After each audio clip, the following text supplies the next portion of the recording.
नमस्कार साथियों, मेरा नाम है चंद्रलोक भारती और आप सभी का क्लास अगेन सबकी कक्षा में स्वागत है।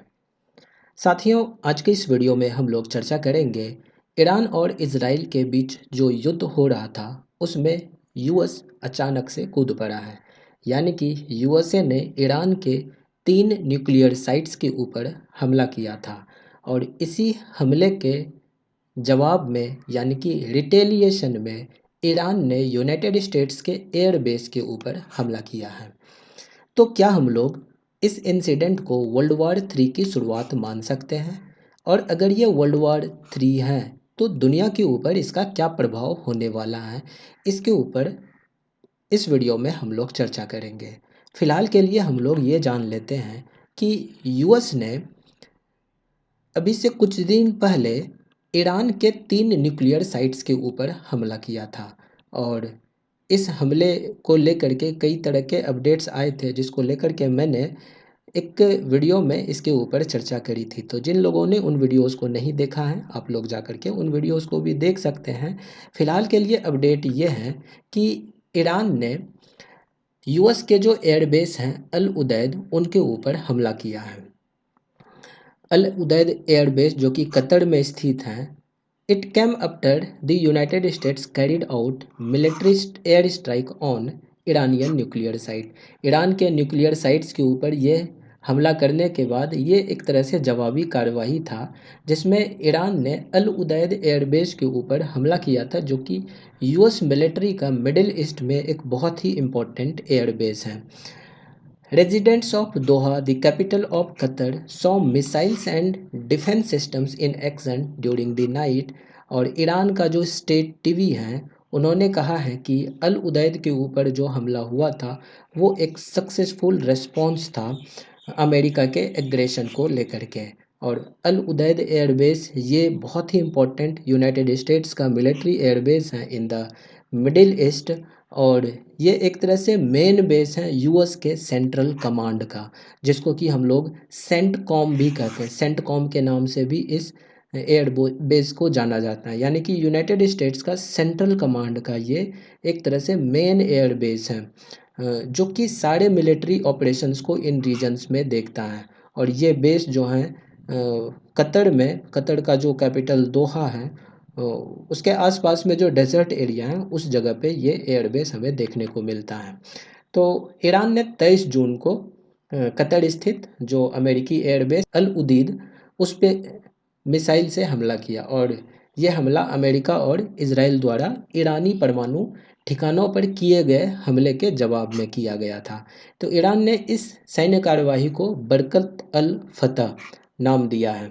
और ईरान की इस जवाबी कार्रवाई में 6 बैलिस्टिक मिसाइल दागी गई थी, जिसमें से अधिकांश को कतर की वायु रक्षा प्रणाली ने नष्ट कर दिया। और अमेरिकी अधिकारियों के अनुसार इस हमले में कोई हताहत नहीं हुआ, यानी कि किसी भी तरह का कोई जान माल का नुकसान इसमें नहीं हुआ है और एयरबेस अभी भी पूरी तरह से कार्यरत है।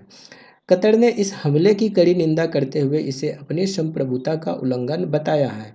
वहीं दूसरे तरफ अमेरिका के राष्ट्रपति डोनाल्ड ट्रंप ने ईरानी हमले को बहुत कमज़ोर बताया और कहा कि अमेरिका ने इसे प्रभावी ढंग से नाकाम कर दिया है। तो इस तरह का न्यूज़ अभी तक आ रहा है। तो यूएस के एयरबेस को अगर हम लोग देखें तो यूएस का जो ये कतर में स्थित एयरबेस है, यही वाला एयरबेस है जहाँ की लगभग 13,000 यूएस मिलिट्री के फोर्सेस यहाँ पे स्थित हैं। तो कतर ये वाला रीजन हुआ और इसी रीजन में यानी कि ईरान की तरफ से इधर ये हमला किया गया था कतर के इस अल उदीद एयरबेस के ऊपर। तो ये एक बहुत ही इम्पोर्टेंट एयरबेस है। यूएस मिलिट्री के लगभग 13,000 सैनिक इस रीजन में रहता है। मिडिल ईस्ट में वैसे यूनाइटेड स्टेट्स के और भी बहुत सारे एयर बेसेस हैं, जैसे कि सऊदी अरेबिया में हम लोग देख सकते हैं, इधर ये कुवैत में है, फिर बहरैन में है, अफ़गानिस्तान में भी हुआ करता था, फिर यूनाइटेड अरब एमिरेट्स में, ओमान में है, फिर सीरिया में भी इनके एयर बेसेस हैं, जॉर्डन में है, फिर सऊदी अरेबिया तो हम लोग देखे ही। तो इन सभी जगहों पे इनके मिडिल ईस्ट में एयर बेसेस मौजूद हैं। और तो US military presence in the middle east, तो ये हम लोग ऑलरेडी देख लिए, जिसमें से ये जो कतर वाला रीजन है, इसी कतर वाले रीजन के ऊपर जो अल उदीद एयरबेस हैं, इनके ऊपर ईरान के द्वारा हमला किया गया है। अब ये जो यूनाइटेड स्टेट्स का जो ये एयरबेस है, ये काफ़ी ज़्यादा स्ट्रेटेजिक एयरबेस है और मेन एयरबेस है। अल उदीद एयरबेस पे लगभग 8,000 से 10,000 पर्सनल यहाँ पे मौजूद हैं, including the forward combined air operation centers for CENTCOM operations in Iraq, Syria and Afghanistan. Naval support activity Bahrain में मौजूद है, and which is home to the US Navy's fifth fleet, जो कि होस्ट करता है 9,000 स्टाफ्स को, and it is crucial for securing supply routes in the Gulf, Red Sea और Indian ocean में। फिर कैंप एरिफ जैन, जो कि कुवैत में मौजूद है, ये एक मेजर लॉजिस्टिक हब है जो कि सपोर्ट करता है यूएस फोर्सेस को across the region and pre positioned equipment and supply facilities. तो ये काफ़ी मतलब इम्पोर्टेंट एयर बेसेस हैं मिडिल ईस्ट में, जो कि यूएस मिलिट्री को हेल्प करता है। बाकी और भी कुछ इम्पोर्टेंट इंस्टॉलेशंस हैं मिडिल ईस्ट वाले रीजन में, जैसे कि जॉर्डान में हुआ, हम लोग देखे मैप में, इराक हुआ, सीरिया हुआ, ओमान हुआ, कतर हुआ, इन सभी जगहों पे भी छोटे छोटे एयर बेसेस मौजूद हैं यूएस के। तो इन मिलिट्री इंस्टॉलेशंस के ऊपर एक तरह से हम लोग कह सकते हैं कि जब यूएस ने ईरान के ऊपर हमला किया, तो इस हमले के बाद ये मिलिट्री इंस्टॉलेशंस, यानी कि ये जो यूनाइटेड स्टेट्स के जो एयर बेसेस हैं, इनके ऊपर खतरा मंडराते हुए नज़र आ रहा है। हालांकि यूनाइटेड स्टेट्स की जो फोर्सेस हैं, वो फोर्सेस काफ़ी ज़्यादा मजबूत फोर्सेस हैं और काफ़ी ज़्यादा माइटी फोर्सेस हैं, तो शायद यूएस के सामने ईरान कुछ भी नहीं है। यूएस के सामने ईरान ज़रा सा भी नहीं टिक पाएगा। हाँ, थोड़ा परेशान ज़रूर कर सकता है। तो ये तो खैर एक अलग बात हो गई, लेकिन यहाँ इम्पोर्टेंट बात ये है कि इस एक्टिविटी के बाद, यानी कि यूनाइटेड स्टेट्स के इस एयर बेस के ऊपर हमला होने के बाद, इससे पहले जब यूएस ने मिलिट्री स्ट्राइक करी थी ईरान के 3 न्यूक्लियर फैसिलिटीज़ के ऊपर, तो इस हमले के बाद यूनाइटेड स्टेट्स की तरफ से एक प्रस्ताव दिया गया था। प्रस्ताव ये था कि उनके पास दो ऑप्शन है, या तो शांति को चुने यानी कि पीस को चुने, या फिर ट्रेजिडी होगा, यानी कि उनके ऊपर फ्यूचर में और भी ज़्यादा कड़े तरीके से हमला किया जाएगा। तो इस तरह के स्टेटमेंट यूनाइटेड स्टेट्स के जो प्रेसिडेंट हैं डोनाल्ड ट्रंप, उसके द्वारा दिया गया था। अब इन स्टेटमेंट के बाद, यानी कि जब ये ट्वीट करा गया था डोनाल्ड ट्रंप के द्वारा और इस तरह का जब स्टेटमेंट दिया गया था, इस स्टेटमेंट के बाद ही ईरान ने यूनाइटेड स्टेट्स के एयरबेस के ऊपर हमला किया है, यानी कि फर्दर उन्होंने स्ट्राइक करा है। अब यूनाइटेड स्टेट्स के स्ट्राइक के बाद सोशल मीडिया के ऊपर कई तरह की बातें चल रही थी। तो उन बातों में से एक ये था कि यहाँ डेट देख सकते हैं कि 23 जून 2025 का ये ट्वीट है, 4:02 पे, यानी कि पीएम दोपहर की बात है, शाम के लगभग की बात है, जब यूएस में शाम हो रहा था, तो उस समय उन्होंने ये ट्वीट करा, congratulation world, it's time for piece. हालांकि मैंने एक्स अकाउंट के ऊपर, यानी कि डोनाल्ड ट्रंप का जो रियल डोनाल्ड ट्रंप नाम से जो इनका एक्स अकाउंट है, उसके ऊपर मैंने इस ट्वीट को ढूंढा, वहाँ तो मुझे ये नहीं मिला। हो सकता है इन्होंने अपने ट्रूथ हैंडल के ऊपर ये वाला डाला हो। और भी ट्वीट जो हैं वो वायरल हो रहा है। वायरल ये है कि congratulations to everyone, it has been fully agreed by and between Israel and Iran that there will be complete and total cease fire, यानी कि complete and total cease fire हो चुका है, और in approximately 6 hour from now when Israel and Iran have would dawn and completed their in progress final missions for 12 hours, at which point the war will be considered ended। तो क्या कह रहा है, ये कह रहा है, यानी कि ट्वीट के माध्यम से उन्होंने ये कहा, यानी कि डोनाल्ड ट्रंप ये कह रहे हैं कि टोटल सीज फायर के ऊपर बात बन चुकी है। वहीं दूसरे तरफ से अगर हम लोग देखें तो इस ट्वीट ये जो ट्वीट किया गया है डोनाल्ड ट्रंप के द्वारा, तो इसको जो है यूनाइटेड स्टेट्स के जो प्रेसिडेंट हैं उनकी असिस्टेंट और White House press secretary Karoline Leavitt, उनके द्वारा भी ये कंफर्म किया गया कि इस तरह का ये ट्वीट किया गया है। और इस कंफर्मेशन के बाद यानी कि ये जो कैरोलिना लेविट हैं जो कि असिस्टेंट है to the president and White House press secretary हैं, उनके द्वारा ये कंफर्मेशन दिया गया कि हाँ इस तरह का ट्वीट किया गया है।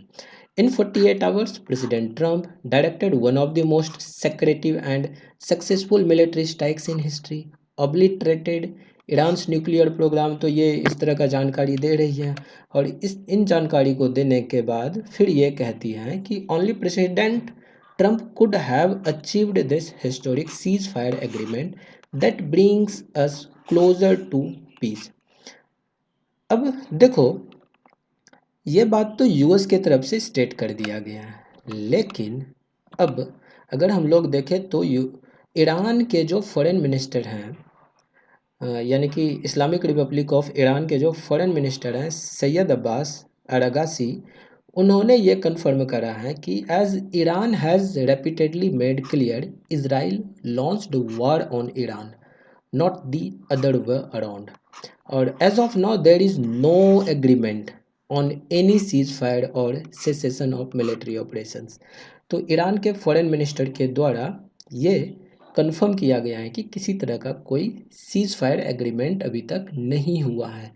However, provided that the Israeli regime stop its illegal aggression against the Iranian people no later than 4 p.m. Tehran times, 4 a.m. Tehran times, we have no intention to continue our response afterwards. यानी कि 4 AM यानी कि सुबह के 4 बजे तक ये ultimatum दिया गया था और किसी तरह का कोई रिस्पॉन्स नहीं लिया जाएगा अगर वो अपना एग्रेशन ख़त्म करना है तो। The final decisions on the cessation of our military operation will be made letter.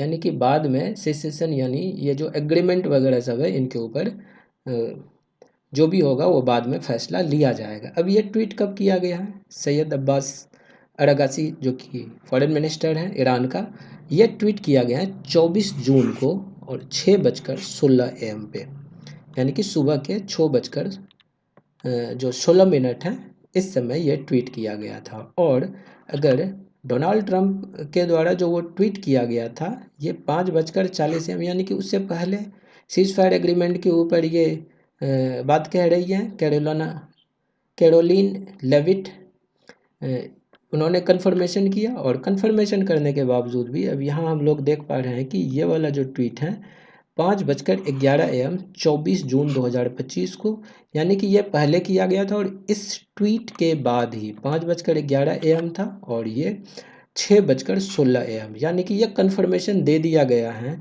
कि किसी भी तरह का कोई भी एग्रीमेंट इन दोनों देशों के बीच में नहीं हुआ है। तो 6:33 AM जो कि एक तरह से हम लोग कह सकते हैं कि यह कन्फर्मेशन है कि there has not been any cease fire agreement. तो सीज फायर को लेकर के जो भी ट्वीट वायरल हो रही है, जो भी बातें चल रही हैं सोशल मीडिया के ऊपर, वो एकदम झूठ हैं और वो गलत साबित हो रहा है। और ईरान के तरफ से ये कंफर्म भी किया गया है, जैसे कि CNN के द्वारा ये कंफर्म किया गया है कि Iran has not received any cease fire proposal, senior official says. तो ये भी कंफर्मेशन एक तरह से हमारे सामने आता है। बाकी ईरान के फॉरेन मिनिस्टर के ट्वीट के माध्यम से भी हमें ये कंफर्मेशन देखने को मिलता है। तो स्थिति काफ़ी नाजुक है, किसी तरह का कोई एग्रीमेंट अब तक नहीं हुआ है और जब एग्रीमेंट नहीं हुआ है तो इसका मतलब ये है कि युद्ध अभी बाकी है।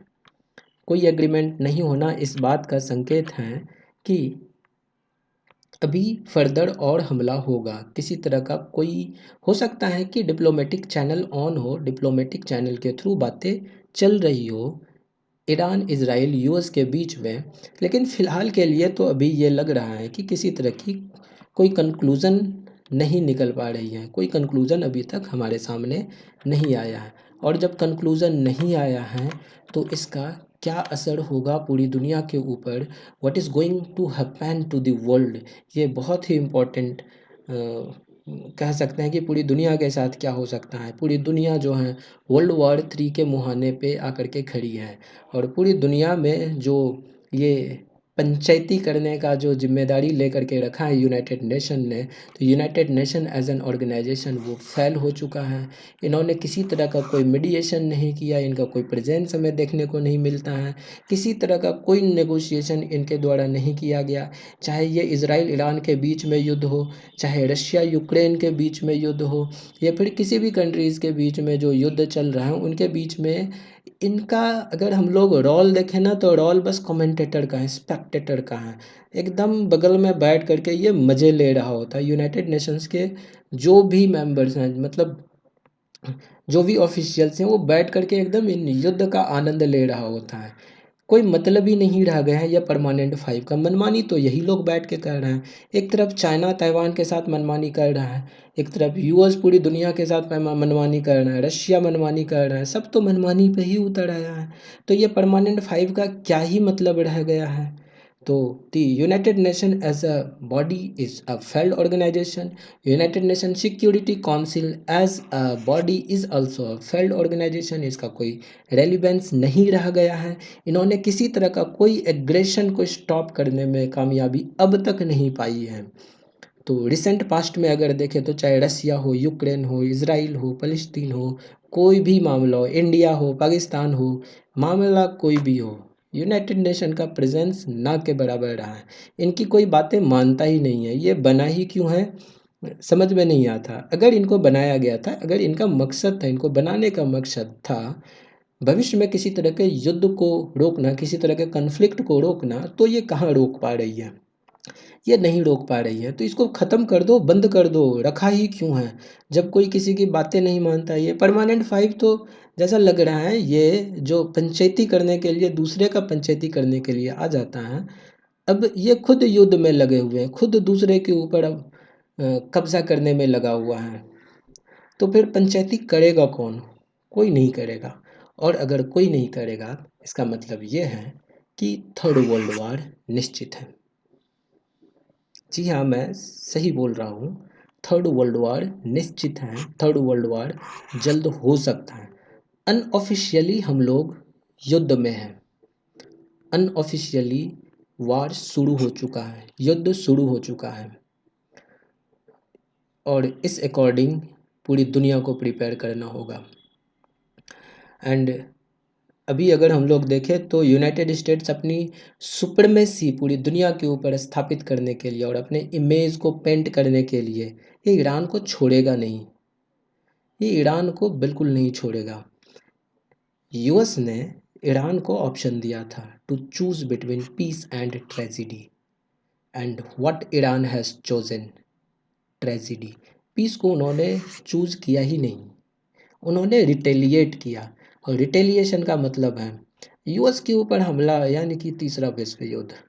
उन्होंने दुनिया में बहुत सारे ऐसे कंट्रीज हैं जिसको बर्बाद कर दिया है, चाहे इराक हो, सीरिया हो, कोई भी कंट्री हो पूरी दुनिया में, उन्होंने उनको बर्बाद कर दिया है। और जहाँ ये जाता है वहाँ ये तबाही मचाता है, उनका एग्जिस्टेंस ना के बराबर हो जाता है। कोई ह्यूमन राइट्स वायलेशन नहीं, कुछ भी नहीं, सब कुछ ख़त्म हो जाता है। तो peace is not an option right now. और इसका और भी फर्दर कॉन्सिक्वेंसेस हम लोग देखें तो इकोनॉमिक डिप्रेशन हो सकता है, क्रूड ऑयल के प्राइसेस राइज हो सकते हैं, क्रूड ऑयल के प्राइस जो हैं काफ़ी ज़्यादा बढ़ सकते हैं, और इकोनॉमिक डिप्रेशन का काफ़ी ज़्यादा खतरा हमें नज़र आ रहा है। ख़ास करके मिडिल ईस्ट में जो सिचुएशंस हैं वो सिचुएशन काफ़ी ज़्यादा नाजुक हैं।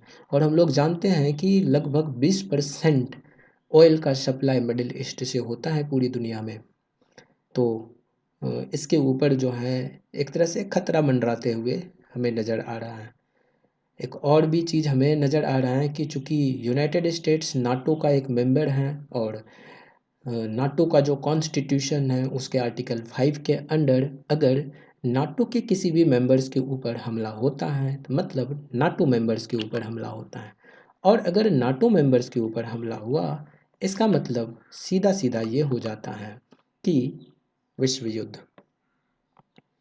तो विश्व युद्ध की शुरुआत हो चुकी है, हम लोग कह सकते हैं। Unofficially the war has begun, the world should prepare accordingly. तो हम लोग इस कंक्लूजन के ऊपर पहुँचे हैं, और फर्दर किसी तरह का कुछ अपडेट होता है, किसी तरह की पीस डील होती है, तो हम लोग उसके ऊपर एक नए वीडियो में चर्चा कर लेंगे। और साथियों, कंटेंट अगर आप सभी लोगों को अच्छा लगा तो आप लोग चैनल को सब्सक्राइब कर सकते हैं, और हमारे कंटेंट को, हमारे चैनल को अपने साथियों के साथ शेयर भी कर सकते हैं। तो मिलते हैं हम लोग अगली वीडियो में। नमस्कार, जय हिंद।